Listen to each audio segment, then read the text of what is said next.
ठुमे कताया में छठी मैया, रुन झुन पायल बाजे पाँव, रुन झुन पायल बाजे पाँव।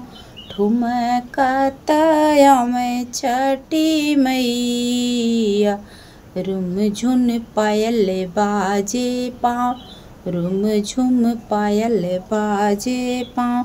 टूटे गईले पाँव की पायलिया, घूंघूर गईले ओ छिटाय, घूंघूर गईले छिटाय।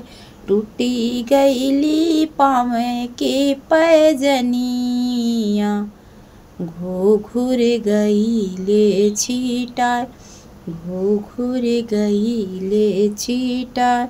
एक घूंघूर पावेले बजनिया, आचरा में लिहली छुपाय, आचरा में लिहली छुपाय। एक घूंघूर पावेली बजनिया, आचरा में लिहली छुपाय, आचरा में लिहली छुपाय।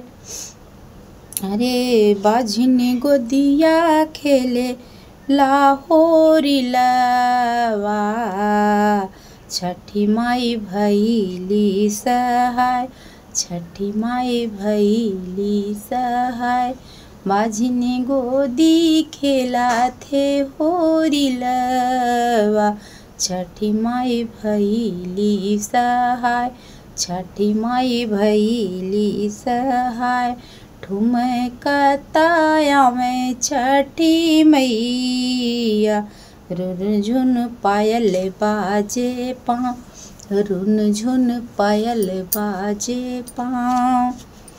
अरे टूटी गईले पाँव के पायलिया, घूंघूर गईले छिटाय, घूंघूर गईले छिटाय।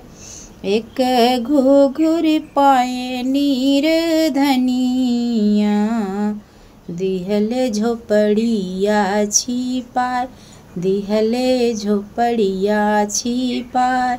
एक घूंघूर पावले निर्धनवा, दिहले झोपड़िया छिपाय, दिहले झोपड़िया छिपाय। अरे बनी गईले महल अटरिया, छठी मैया भैली सहाय, छठी मैया भैली सहाय। बनी गईले महल अटरिया, छठी मैया भैली सहाय, छठी मैया भैली सहाय।